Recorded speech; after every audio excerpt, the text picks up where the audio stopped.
Hello, welcome to our class. Good morning. हम लोग class 9 lesson 8 चतुर्भुज लेसन के बारे में पढ़ रहे हैं। इसमें हम प्रश्नावली 8.1 के सवाल को हल कर रहे हैं। अब तक हमने सवाल नंबर 6 तक हल कर लिया। आज हम क्या पढ़ेंगे? सवाल नंबर 7 पढ़ेंगे। सवाल नंबर 7 क्या है कि एबीसीडी एक समचतुर्भुज है। दर्शाइए कि विकर्ण एसी कोणों ए और सी दोनों को समद्विभाजित करता है तथा विकर्ण बीडी कोणों बी और डी दोनों को समद्विभाजित करता है। तो सबसे पहले इसमें दिया क्या है कि एबीसीडी एक समचतुर्भुज है। समचतुर्भुज का मतलब क्या है? जिसकी चारों भुजाएं समान हो। पहले एक हम समचतुर्भुज यहाँ पे बना लेते हैं। समचतुर्भुज एबीसीडी एक समचतुर्भुज है। इसमें दिया है कि दर्शाइए कि विकर्ण एसी और ए सी दोनों को समद्विभाजित करता है। तो जो इसमें विकर्ण एसी है, मतलब ए और सी को मिला दिया जाए, ये विकर्ण एसी ये किसे, ये कोण ए को और कोण सी को, इसे क्या है? समद्विभाजित करता है, मतलब दो बराबर भागों में बांटता है। इसका मतलब हम इसको कह सकते हैं कि ये कोण एक मान लेते हैं, इसे कोण 2 मान लेते हैं, इसे कोण 3 मान लेते हैं, इसे कोण 4 मान लेते हैं। तो हमें बताना है क्या कि कोण 1 बराबर कोण 2 और कोण 3 बराबर कोण 4, ये हमें बताना है। और बताना है जो विकर्ण बीडी और एक विकर्ण ये बीडी है, कोण बी और कोण डी दोनों को समद्विभाजित करती है। इसका मतलब कि इस कोण को भी पूछा है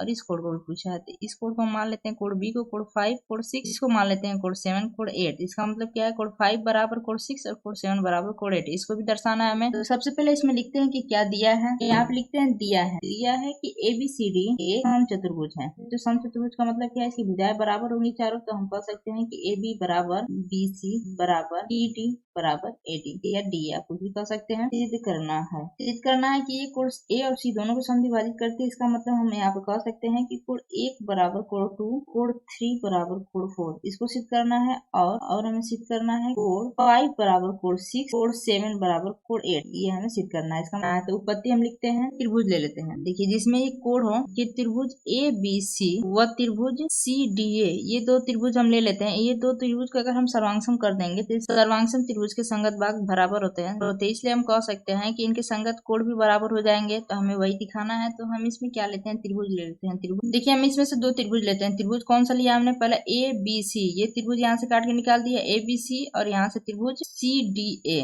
दो त्रिभुज हमने ले लिया। दो त्रिभुज में देख रहे हैं, इसमें कोण देखिए, ये कोण 2 है, यहाँ पे कोण 1 है, यहाँ पे कोण 3 है, यहाँ पे कोण 4 है। ये चारों कोण है, यही कोण। तो हम इस दोनों त्रिभुज का अगर हम सर्वांगसम कर देते हैं तो हम कह देंगे कि कोण 1 बराबर कोण 2 होगा और कोण 3 बराबर कोण 4 होगा, क्योंकि हमें पता है सर्वांगसम त्रिभुज के संगत भाग बराबर होते हैं। संगत भाग में उनके संगत भुजा और संगत कोण दोनों आते हैं। तो यहाँ पे हम लिखते हैं उत्पत्ति में त्रिभुज ए बी सी व त्रिभुज सी डी ए में ये जो बीसी भुजा है, ये भुजा बराबर होगी किसकी? एडी भुजा के। क्यों बराबर होगी? क्योंकि ये दिया है, ये समचतुर्भुज है, समचतुर्भुज की चारों भुजाएं बराबर हैं। तो इसलिए हम कह सकते हैं बीसी भुजा बराबर होगी किसके? एडी भुजा के। तो हम यहाँ पे लिख सकते हैं ये बीसी भुजा बराबर है एडी भुजा की। ये क्या है? दिया है हमें। अब देखिए एसी भुजा, देखिए एसी भुजा इसमें भी है, एसी भुजा इसमें भी है, मतलब उभयनिष्ठ है। तो इसको हम लिख सकते हैं कि एसी बराबर एसी, ये क्या है? उभयनिष्ठ है। उसी प्रकार एबी भुजा बराबर होगा डीसी भुजा के। एबी भुजा जो बराबर है वो डीसी भुजा के बराबर है, क्योंकि ये इसकी चारों भुजाएं जो है समचतुर्भुज होने की वजह से इसकी चारों भुजाएं बराबर है। एबी भुजा बराबर होगी डीसी भुजा के।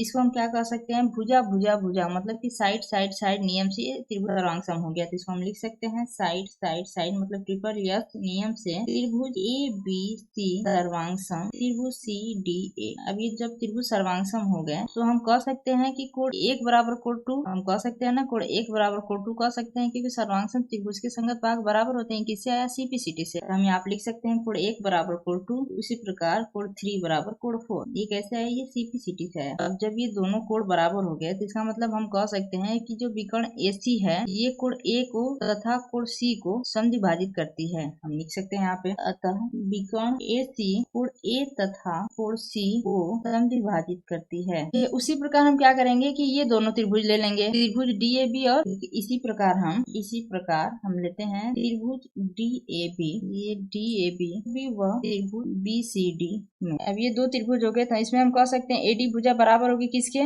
बीसी भुजा के बराबर होगी, क्योंकि ये दिया है समचतुर्भुज होने को। उसी प्रकार एबी भुजा बराबर होगी डीसी भुजा की, क्योंकि समचतुर्भुज है। और जो डीबी भुजा है ये कॉमन है इसमें भी। तो हम इसमें इसे कह सकते हैं कि साइड साइड नियम से ये त्रिभुज सर्वांगसम होगा। इस साइड साइड साइड नियम से त्रिभुज डीएबी सर्वांगसम त्रिभुज बीसीडी, ये त्रिभुज सर्वांगसम हो गए। तो हम कह सकते हैं कि कोण 5 बराबर कोण 6 और कोण 7 बराबर कोण 8 कह सकते हैं हम। जब ये दोनों कोण बराबर हो गए तो यही हमें सिद्ध करना था। तो हम कह सकते हैं कि अतः विकर्ण बीडी कोण बी तथा कोण डी को समद्विभाजित करती है। सेम प्रोसेस है, तो आप ऐसे भी लिख सकते हैं। Thank you for watching. Please like and subscribe my channel.